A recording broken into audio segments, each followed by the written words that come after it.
Hello. I'm Jessica Yvonne, your book bae, coming on for a quick book chat today. I hope this video finds you well. So I am headed to my daughter's Christmas party today, but I wanted to come on before I went inside because I have some time here to discuss a book I just recently completed, and it is called Less is Liberation by Platt. Finding Freedom from a Life of Overwhelm. And this is the author here. Now, initially when I picked the book up, she also wrote the book Afro Minimalist Guide. I thought this was going to be about the physical decluttering, but turns out this is about mental and internal decluttering, which I found interesting because I've never really thought of decluttering internally. I know like writing stuff and things like that nature, but I never put it in the box of decluttering. So let me share a little bit with you on what she says on the back. She says here, "Less is liberation. Welcomes those who are tired and weary to embark upon a journey of self-discovery. This is an invitation to understand the interconnectedness of overwhelm and our overall well-being. The constant pursuit of success silently wreaked havoc on Christine Platt's happiness and health. While taking a personal pause, Christine discovered how her limiting beliefs about selfishness led to self-abandonment and a life of overwhelm. So she decided to use the same intentional living strategy that helped her reduce overconsumption, choose less. With the perfect balance of wit and wisdom, Christine shares necessities to come into alignment with self and offers a roadmap for anyone ready to do the same. Less is Liberation is more than a self-help guide. It is called to action to tap into our most underutilized superpower, being intentional with our choices." So probably if I had knew it was a self-help book, I probably would not have picked it up. I was thinking it was going to be a continuation of her talking about decluttering externally, and she tied it in with tidbits of, just our African American culture. But in this one, it is more about internal. And overall, I enjoyed it. Some of the things I thought was a little repetitive in the chapters, but I guess she was just trying to, make you understand its importance and its impact in our lives. This was a very short book. It was only 172 pages. It has a glossary in the back. And let's get into some interesting parts. Now, one thing I did enjoy was she wrote a love note to Black women after each chapter.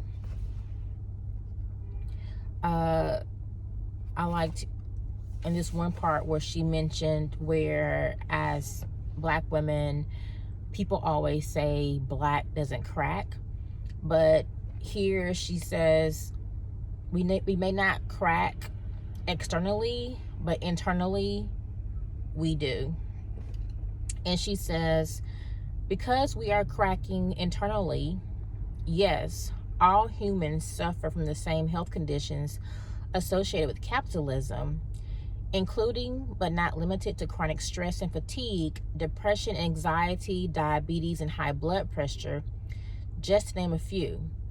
But Black Americans are also victims to intersectional systems of oppression that can accelerate underlying medical issues. Within academia, this well-established public health concern is known as weathering, a term coined by Dr. Arlene T. Genominis to explain the toll systemic racism and oppression takes on the body. And it says that sometimes if you're Black, working hard and playing by the rules can be the very part that kills you. So let that sit with you. Playing the game can be and do more harm than good. Another point she made, she touched on what she considered to be the 5 foundations of wellness. I won't go into, the whole spill on these, but I will give you the 5 that she referenced. One was physical health, which is self-explanatory. 2 was emotional health. 3 was mental or intellectual health. 4th was our social health. Number 5 is our spiritual health. And she had a bonus one that she considered to be our historical wellness health, which that really was embodying how we grew up, things we experienced, things that ran in the family. And I thought that was interesting that she considered that a foundation of wellness, because it is true. Where you come from and how you are raised can have a lifelong impact on you, especially if period, but especially if you never is exposed to other things and don't course correct or decide for yourself that you're going to do it a different way, not just the way that you were told to do it. And so then she goes into details about what to do for each one: reading for your mental health, spending time with your loved ones for your social well, writing stories or daydreaming for your spiritual well. I would add on meditation. She mentions walking for your physical. Of course, we know working out, sleeping, taking a break to process your feelings as your emotional health and wellness, which are really all great tips. Another thing she mentioned about historical wellness was learning about who we are holistically based on our childhood, our formative years, and adulthood, as well as the cultural and generational narratives that have been and remain influential in our everyday lives. I thought that was interesting and something that people may want to unpack further, because that shows up in so many different ways in our everyday lives. One of the quotes I loved that she added in here by Bell Hooks about solitude was, "But many of us seek community solely to escape the fear of being alone. Knowing how to be solitary is central to the art of loving. When we can be alone, we can be with others without using them as a means of escape," by Bell Hooks. I liked that quote. I loved that quote, really.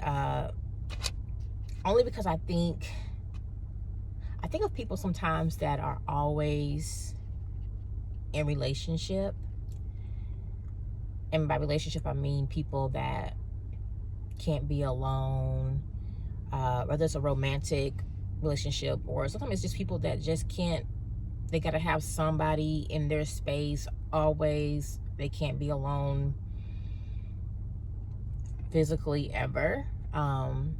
So you don't have to be with them romantically, but even with friendship, some people have to have someone in their space. They don't want to reside alone in their homes. They don't.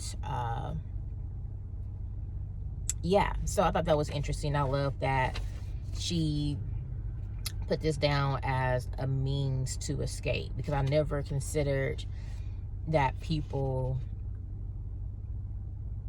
were using other people as a way to escape themselves. But it's very wise. I liked here as well on page 89 where she said we have never been told that the time we enjoy wasting is not wasted. So she said there is no wasted time. She also mentions pausing can be purposeful, and not to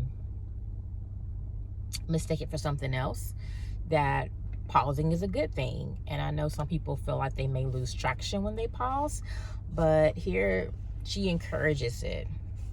And the last tidbit I'm going to share, that I thought was an interesting tidbit, and it was in the love note to Black women in regards to loss is inevitable. And she talks about the runaway by design. And I had never heard this, and I didn't know this about slavery times. I never heard of this, but I thought it was very interesting, and I wanted to share this as well. She says, in the Deep South, researchers and historians have archived thousands of wanted posters for fugitive slaves. A select few bore a headline that initially baffled those studying the era: runaway by design. Later, it was discovered this was a designation for a special class of fugitive slaves, a warning of sorts, because despite the number of times they had been captured and returned to their owners, runaways by design kept running away. Their spirits so determined, their hearts and minds so steadfast, they'd never stopped chasing liberation until they found it. Never heard that term, runaway by design. Thought it was very interesting that it would be on posters to capture escaped slaves. Yeah, I thought that was super interesting. And then here at the end, she says, although not every effort to escape the confines of enslavement was successful, each documented story of self-emancipation provides invaluable insight, particularly regarding the mindset one had to have to even attempt to seek freedom under such treacherous conditions. To even attempt to seek freedom, one had to be willing to accept loss. And she went on to say, loss of your elders, loss of your children, loss of your favorite things like keepsakes, loss of familiarity, just loss of some of the everyday comforts, even in slavery, that you may have with the people that's around you. You had to be willing to risk all of that and accept those losses would come once you fled. So anyway, I thought this was it was a good book. I enjoyed it, but I thought it was going to be about decluttering, like the first book, physically, but instead it's about decluttering mentally. So I really enjoyed it, and I think it's something to pick up if maybe you're feeling a life of overwhelm. That's not my story per se, but I still thought it was an interesting read. I think Less is Liberation really caught my attention because of what's currently going on with the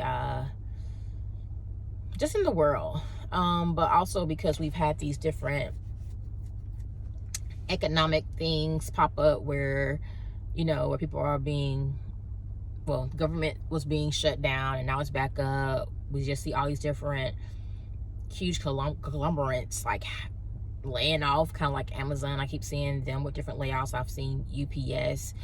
And I think when she had the title Less is Liberation, I just wanted to dive deeper into the physical aspect of it, because I do want to continue to declutter in some kind of way. But yes, anyway, that is all. Guys, pick the book up if you want to dive into some, I guess, self self-care or some self-reflection, but also some self-awareness about finding freedom from a life of overwhelm. Anyway, have an amazing Friday. Take care and have a great one. Talk soon. Bye.